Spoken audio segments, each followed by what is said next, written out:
Assalamu alaikum wa rahmatullahi wa barakatuh. Welcome to Health Matters. Tonight we have guest in studio is Dr. Taheera Hassim, who will be speaking on.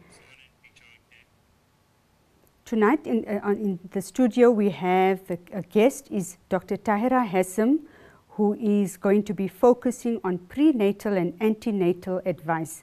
But before we begin, we will begin with the tarbiyah. Bismillahir Rahmanir Rahim. Ar-Rahim, the most beneficent. Allah subhanahu wa ta'ala is the source of infinite mercy and beneficence, who rewards with eternal gifts the ones who use his bounties and beneficence for the good. Ar-Rahim indicates beneficence towards those who have a will and a choice and who use it according to Allah's will and for his pleasure. The manifestation of Rahmiyah, beneficence in the believers, occurs as thankfulness to Allah subhanahu wa ta'ala, who has given us everything, including the ability to be compassionate, caring and giving, and then extending Allah's beneficence by satisfying those in need without any pride and realizing that those in need are also his creation. Do not show off your good deeds, especially to the recipients. Be thankful to them, for if their conditions did not exist, you will not be able to do what you have to do. And Allah is most gracious and most merciful, and we will be, and with Ar-Rahman and Ar-Rahim, will have mercy upon them, save them and reward them. Jazakumullahu al-khair, sadaqallahu al-azim. And now we will introduce our guest, Dr. Taheera Hassim, who is an esteemed obstetrician and gynecologist, and she's been in practice for 5 years. She is a graduate of the University of the Witwatersrand, and her areas of interest are gynecology and endoscopy. Welcome, Dr. Taheera. Jazakallah. Dr. Taheera, you indicated that you would like to speak about prenatal advice before we actually go on to antenatal. So in our discussions prior to this program, you mentioned the importance of seeking consultation even before a person is married or engaging in a sexual relationship. Yes, the important reason why we suggest that our ladies come to us at least prior to thinking about conception, or even prior to getting married, not just because they need a pap smear. We run through important things like their menstrual cycles to try and establish whether their cycles are regular and normal. We look at other risk factors, for example, medical conditions like diabetes, hypertension, epilepsy, etc. We also look at other things in terms of like previous surgical history. Have they had any previous surgeries for certain conditions? These are also quite important, especially if they're planning to conceive or they're planning to get married and, you know, conceive in the future. We also look at other things like the medications that they're on, a habitual history, for example. Is there any smoking history? Is there any previous history of recreational drugs? Is there any allergies? Is there any family history of congenital abnormalities or medical problems? So it is critical then that any person who is contemplating on having a child or conceiving needs to actually first visit a gynecologist. Not necessarily a gynecologist, any general practitioner, just to run through the risk profiles and give the patient, you know, proper advice. Some of the basic things that we suggest to all patients who are planning to conceive, you know, we run through their lifestyle, diet. We also run through like family history of any sort of congenital issues. Are there any babies in the family with Down syndrome? Are there any babies that have cardiac defects or any genetic disorders, not just on their side, on the husband's side as well? And, you know, we can offer prenatal testing and guide them in future. So what you're saying is that you would be able to identify potential risk factors and address those risk factors with the patient in terms of prevention or looking at a way of overcoming it. Yes, that's correct. And you mentioned something about diet. What about diet? What advice would you give to the viewers out there regarding diet? Because diet seems to be such a crucial part of one's daily existence and lifestyle. In our current setting with our stresses and lifestyle, I find that in my practice a lot of patients have adopted the fast food lifestyle. So we discuss things like changing their usual dietary habits and having 6 small meals, trying to add more leafy vegetables. Instead of having a heavy lunch or a heavy breakfast, we discuss things like 6 small meals, your salads, your yogurts, a diet with a high folic acid would be something with leafy vegetables. And I also advise them to start a folic acid supplement at least 3 months before they plan to conceive. And in any patient who's even on a contraception, we start them with folic acid 3 months before they stop their contraception.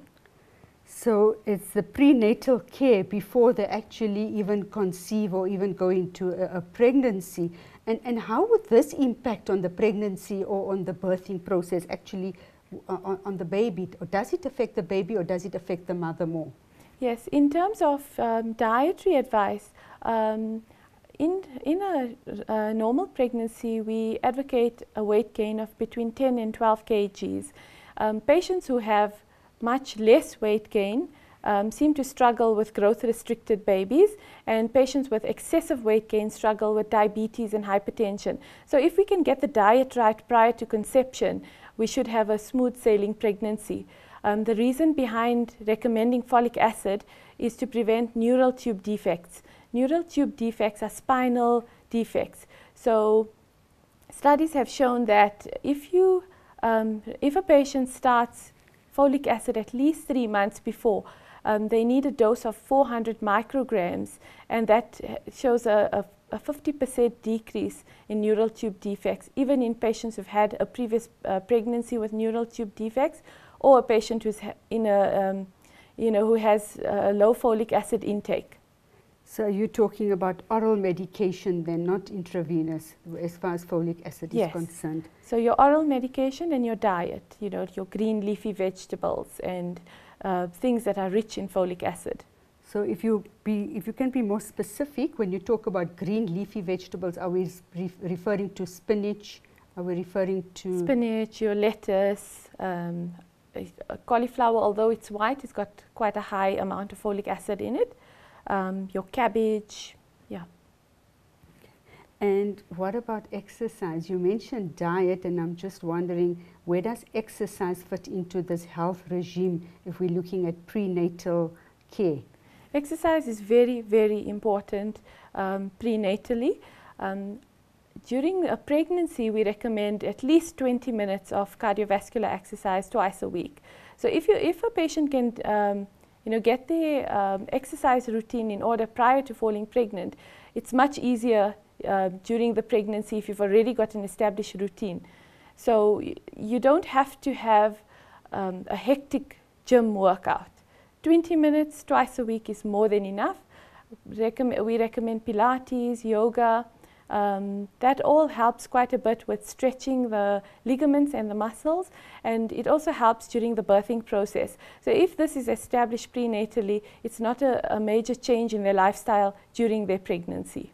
So what I'm understanding from you is that actually exercise is important even during the pregnancy, not just before, but even during the pregnancy. So what would be appropriate exercises, or when would the exercise not affect the pregnancy? In terms of exercises, if they go to gym, a simple thing like getting onto the bicycle or walking on the treadmill, We don't recommend weights unless there's a personal trainer who's been trained in supervising pregnant women. A simple thing like walking twice a week, 20 minutes, or light jogging. Patients whom we don't recommend exercises are those that have a high-risk pregnancy, such as bleeding during early pregnancy, or if the placenta is a low-lying placenta, or they've had any issues during the pregnancy in terms, but the medical practitioner would advise the patient as to whether, in terms of their profile, whether they should carry on with exercises or they shouldn't do anything. Okay, on that note, we'll take a break, and on our return, we'll resume with the topic on prenatal and antenatal advice and everything you need to know about the birthing process.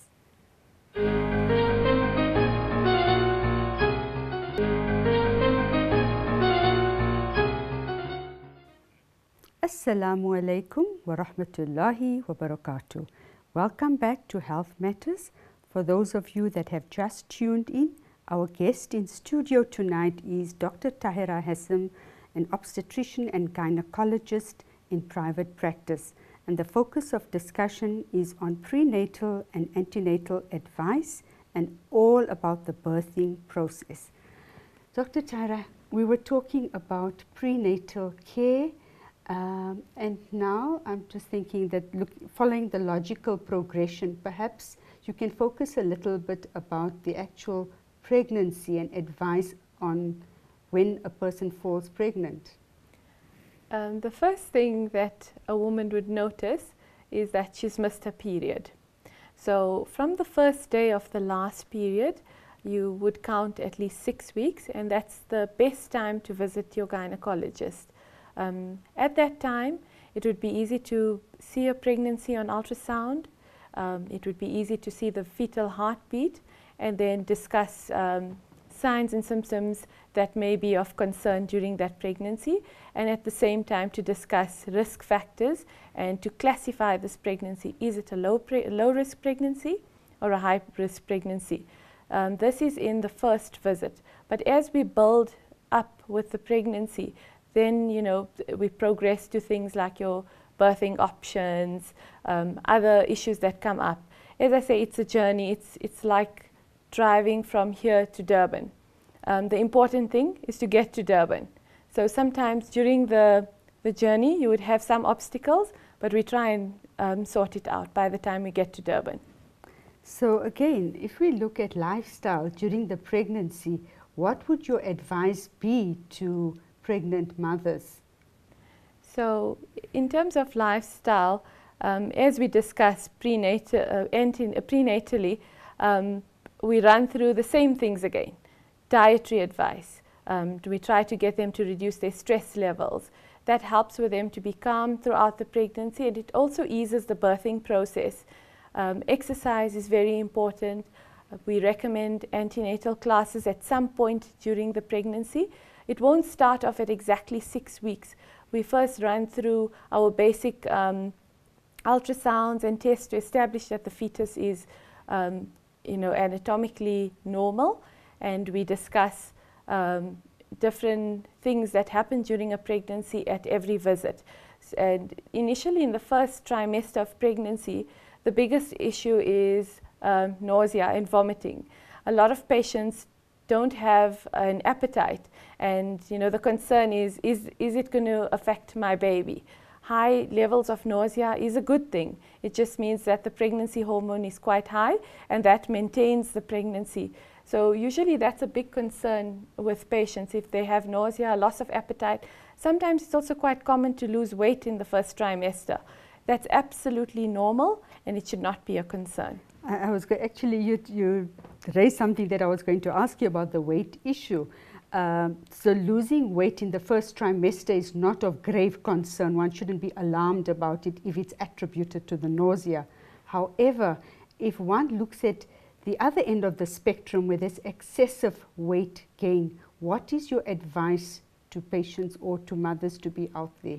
So with excessive weight gain, the biggest risk factor is diabetes in pregnancy and the complications associated with that. When we notice that the patient is gaining excessive amounts of weight, We usually recommend that they see a dietitian, and the other thing is to do an oral glucose tolerance test to just establish that they're not diabetic during that pregnancy. I often find that my patients have their peak weight gain between 20 and 24 weeks, and that's when they have their carb cravings. So for me, the peak weight gain is usually at that time. So anything that increases after 24 weeks, that concerns me. So often I sit around tables where people actually have these discussions and joke about it, that pregnancy is an excuse to eat. You know, that's the only time when you can eat whatever you like. What is your response to that? That's absolutely harmful. It depends on what you're eating. What you put into your mouth is important. If you have 6 small meals, lots of veggies, my advice is reduce your carb intake after 4 o'clock. Maybe double your protein, half your carb. Your metabolism increases quite significantly, and those patients do very well in terms of their weight gain during pregnancy. My rule of thumb is not more than 10 kgs from the first visit, meaning at 6 weeks, right until the birth of the baby. After 24 weeks, we expect a weight gain of between 800 grams to a kilogram per month. So if you keep your weight down in the first trimester and a little bit of the second trimester, a lot of patients lose their pregnancy weight almost instantaneously within 2 weeks post-delivery, and they don't have much to do in terms of getting themselves back into shape.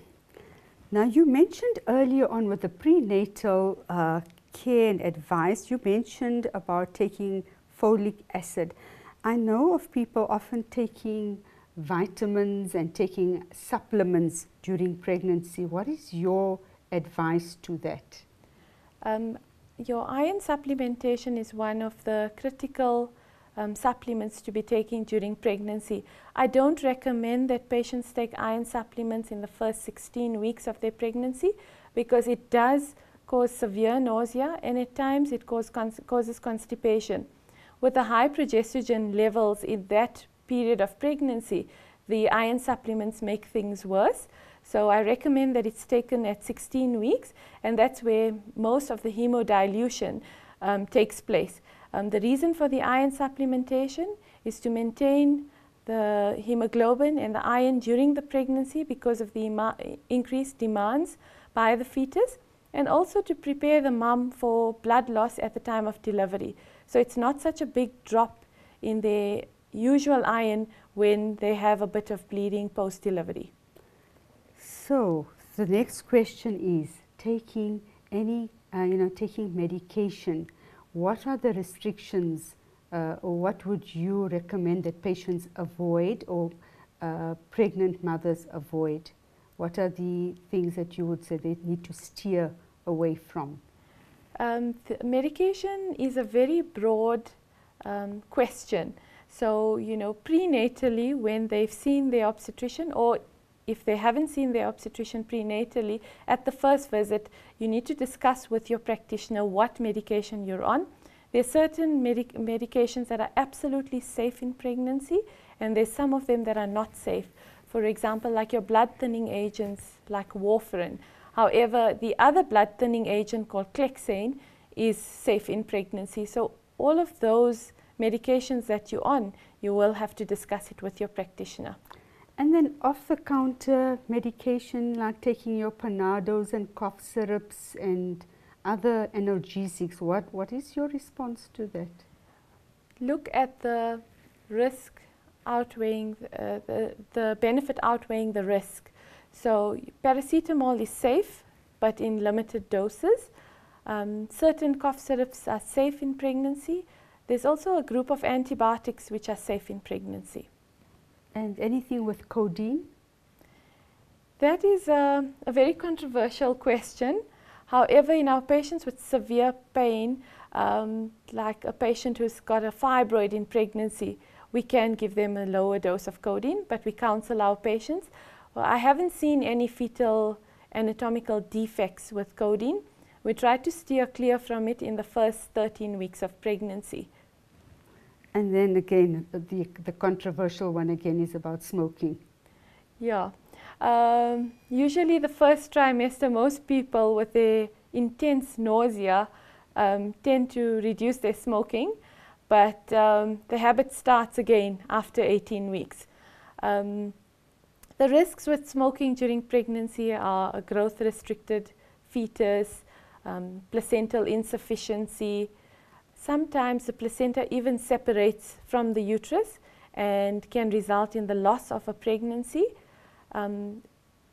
Long-term side effects with smoking is poor healing, cancer of the lung. So, if we can try and get them out of that habit during pregnancy, that would be of a benefit, a long-term benefit for them as well. But I think you're saying more than that, Dr. Taheera. You're speaking about just not smoking, just not stopping during pregnancy, but I think the long-term implications and benefits of not smoking. Yes. On that note, stay tuned in. We're going to break for an ad break, and on our return, we'll continue with prenatal and antenatal advice.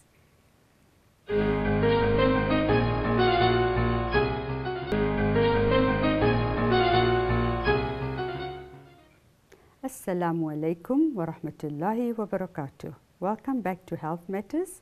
Tonight, our guest in studio is Dr. Taheera Hassim, who is speaking on prenatal and antenatal advice and all about the birthing process. Dr. Taheera, we were talking about pregnancy, and I was just wondering, some of the risk factors you have mentioned, but what is it that you as an obstetrician and gynecologist would look out for when a pregnant mother comes to see you at various stages? Our two big tests are the first trimester Down syndrome screening, which involves an ultrasound of the little fetus between 11 to 13 weeks. And at that visit, we measure the size of the baby from head to rump, and we measure a skin fold behind the baby's neck, and that is called the nuchal translucency. We look to see if the baby has a nose bone. The importance of the nasal bone is, should the nasal bone be absent between 11 to 13 weeks, there is a risk that the baby has Down syndrome. Once we take those three parameters together with mom's age, and we send her for some blood tests on the same day of the ultrasound, and that will give us a risk profile in terms of Down syndrome. It doesn't necessarily mean that the baby has Down syndrome or doesn't have Down syndrome. It puts the mom into a risk category. For example, if the results come back as 1 in 59,000, this would be categorized as a low risk. However, this mom would be one patient in 59,000 that has a completely normal Down syndrome screen result and could be carrying a baby with Down syndrome. However, if she comes back with a high risk result, our cutoff is 1 in 270. So say, God forbid, she comes back as 1 in 100. That would be a high risk for Down syndrome. However, the baby may not have Down syndrome. This just gives us a guide as to whether she needs any additional testing, and the additional testing would involve something called an amniocentesis, where a needle is placed through mom's belly and some of the amniotic fluid is sent off to the lab, and that would give us a chromosome analysis of the baby. The second test... So you have some slides. I think you would like Yes. the viewers to see that. Perhaps they can show the viewers the slides. That's the first ultrasound between 11 to 13 weeks, and behind that baby's neck you can see there's a black area there that we measure, and that's called a nuchal fold. So, the higher the nuchal fold, the higher the risk for Down syndrome. The other issues that you can get with an increased nuchal fold is a baby with a cardiac abnormality or a baby with a neck mass. The second slide would show us, an increased nuchal fold.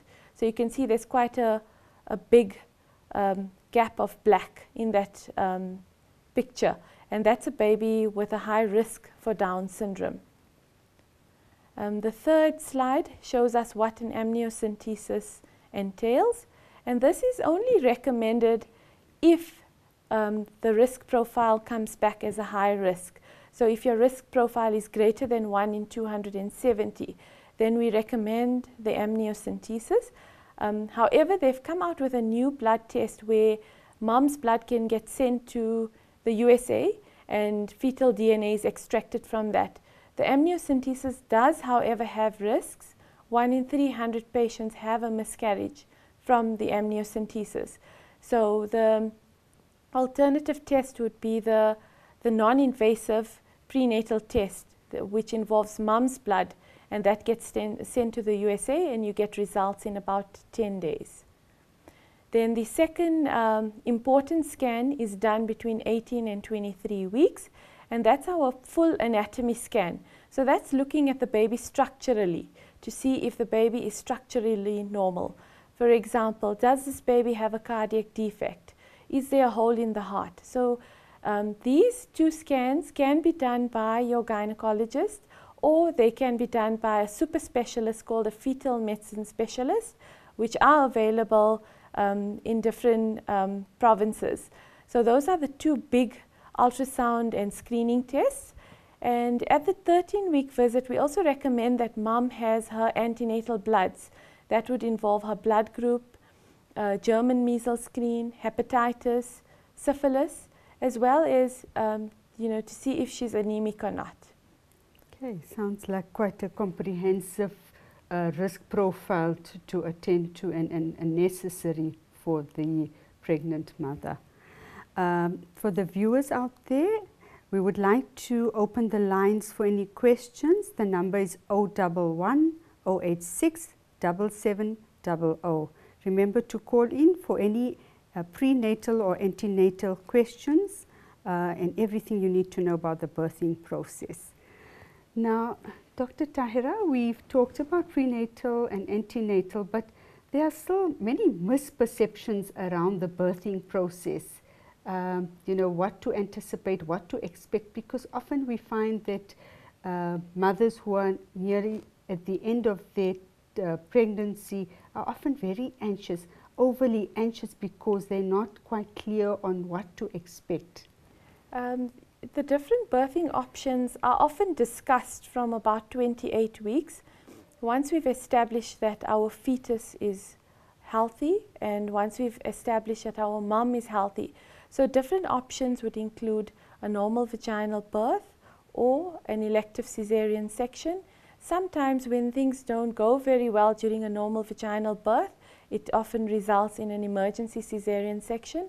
I think it's very important that when you visit your gynecologist, even though you may want a particular mode of delivery, to discuss all three options so that if there's a change of plan at the end, you are not disappointed and you have done research into all three options.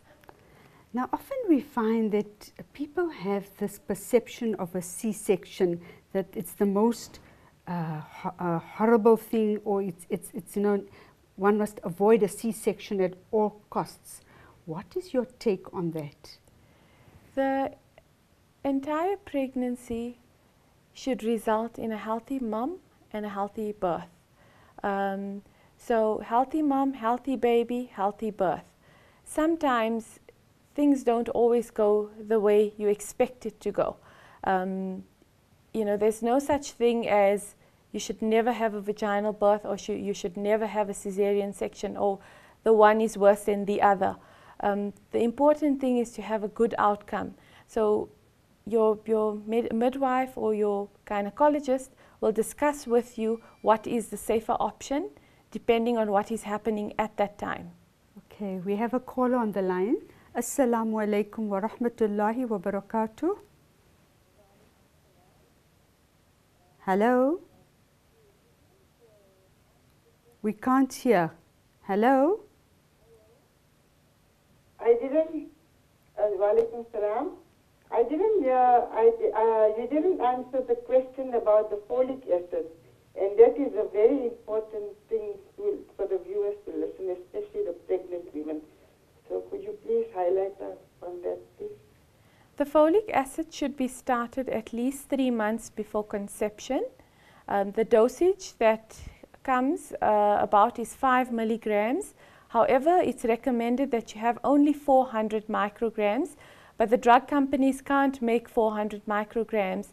So the 5 milligram dosage is adequate. It's not an overdose, we recommend that the patient continues up to 16 weeks, and then at 16 weeks we add our, our iron supplements.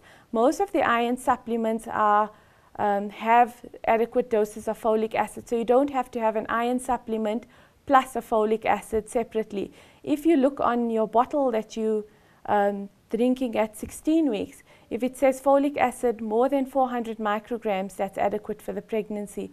Folic acid is also recommended in the postpartum period with breastfeeding mums. Has your question been answered, sister? Okay, and there's another question I want to know. We always want to know why do we take folic acid, because I'm a sister, you see, and I wanted to know. The patients ask me, and I do give them the answer, but would you please just say why folic acid is given to the patient? Folic acid is given to the patient to prevent neural tube defects.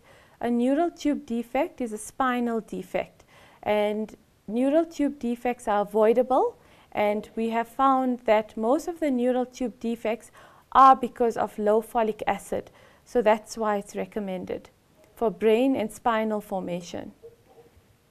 Does that answer your question, sister? Yes, thank you very much. Jazakallah. Assalamu alaikum. Wa alaikum salam wa rahmatullahi wa barakatuh. Okay, that was interesting questions. I think people wanted clarification on that. Coming back to the birthing process, where the actual process of labor when it begins, when a membrane is ruptured, or when they actually have a show, you have it's your latent phase, your active phase, and the transition phase, the different phases. Could you speak to that, please? So the latent phase is classified as, if the cervix is dilated from 0 to 3 centimeters. So we don't just look at dilatation to classify a patient as latent phase. We look at the position of the cervix, the length of the cervix, as well as we correlate it with their contractions. Latent phase can take up to 18 hours. So the latent phase process, you don't necessarily have to monitor a patient in hospital during the latent phase. They're free to come in, have a tracing done to make sure that the fetus is fine, to be assessed, and then they're welcome to go home and come back when the contractions are stronger. The active phase is from 4 centimeters to 10 centimeters. That can take anything between 6 to 8 hours. Of course, you get some patients who progress much quicker. That's a small group of patients. However, 4 to fully dilated can take anything between 6 to 8 hours. And then your transition phase is from full dilatation to the time that the baby's head descends all the way down into the introitus, and then you get the birth. Okay, and so you said, you mentioned when the labor is intense, when the contractions are frequent. So are we looking at, in terms of intervals, like in terms of duration, within a 10-minute period, is that an active phase? So because is it intense then?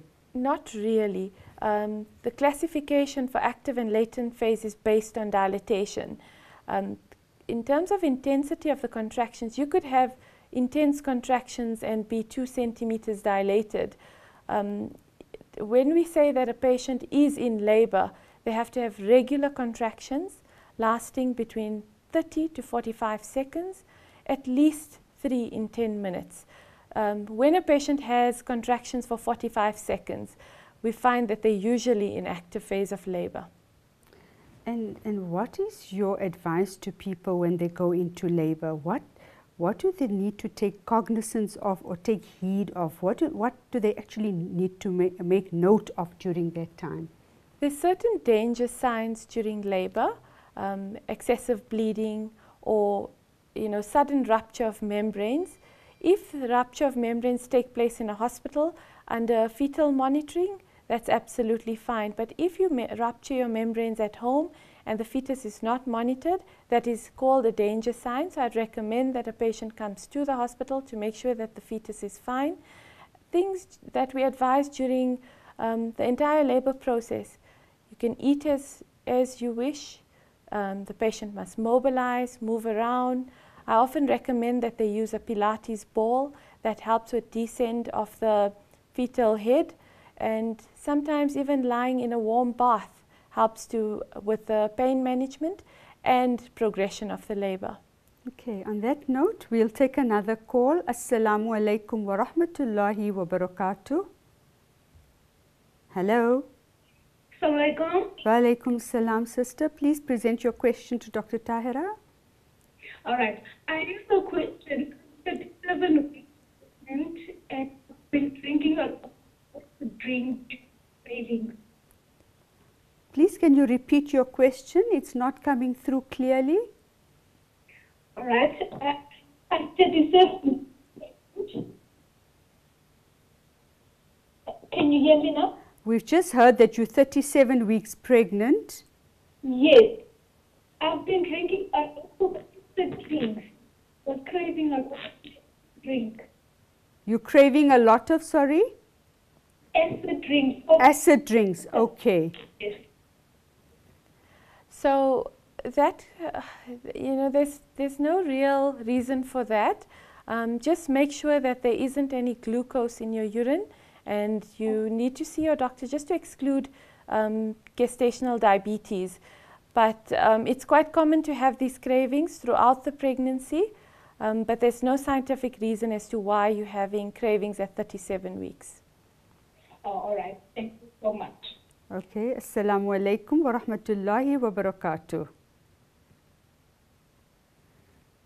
Dr. Taheera, you talked about the birthing process. Now, I know often people, you mentioned C-section, but what about the vacuuming, the episiotomies, the other things that often people are not actually ready for or prepared for, and the baby comes out with a cone head when there's this suction process that actually happens? Okay, routinely we don't do episiotomies. At the time where the fetal head has descended and is not coming through, and the baby starts getting distressed or tired, then if the pelvic area is the cause of the baby not coming through, then we would do an episiotomy. And a vacuum is only used if mom is exhausted and not pushing well, and she's fully dilated. And the second indication would be if the baby is distressed and she's fully dilated and we need to get this baby out quite quickly. The baby does have develop something called a caput when you put the vacuum cup on the head.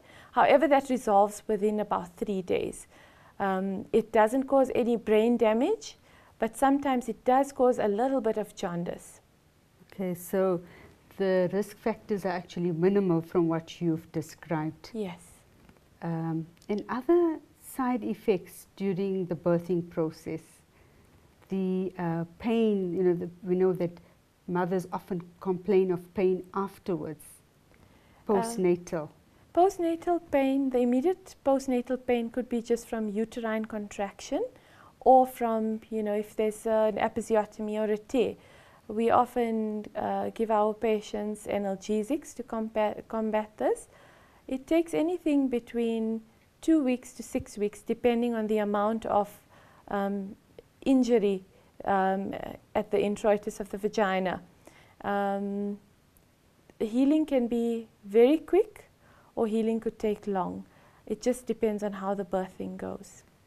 Now, you talked about healing, and that touches another sensitive chord regarding bleeding. We know that there's a lot of blood during this process in theatre. I mean, we've seen these things on Grey's Anatomy, which is quite sensationalized, but in reality there is bleeding, and there's a stipulated period or a normal period for which bleeding is expected. Can you speak to that? When is it of concern?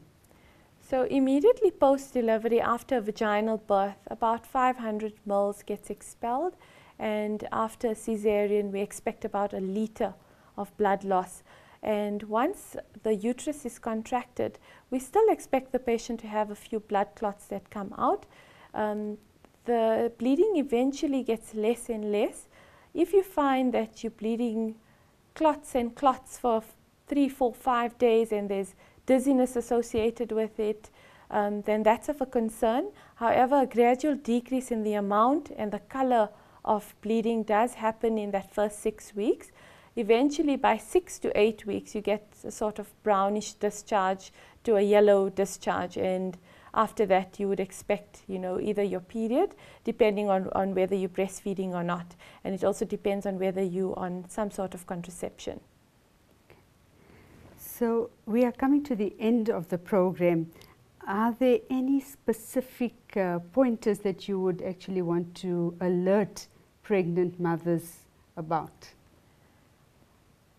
Pregnancy is not a disease. It's a natural process. Run through everything that you can with your caregiver, be it your midwife or your gynecologist. Bring your questions. Don't be afraid to ask. There's no such thing as a stupid question. Ask, ask, ask. That's my advice.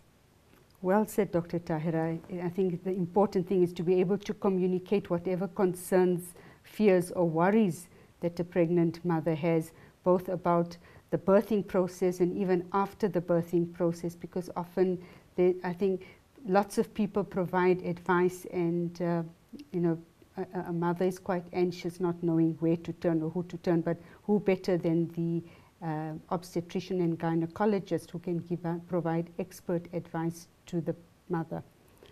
And on that note, we will end with a verse from the Holy Quran. Bismillahir Rahmanir Rahim. Wal asri innal insana lafi khus illa alladhina amanu wa amilus solihati wa tawasaw bil haqqi wa tawasaw bis sabr. Sadaqallahu al-azim. And a special thank you to Dr. Taheera Hassim, and we will resume with health matters next week. Assalamu alaikum wa rahmatullahi wa barakatuh.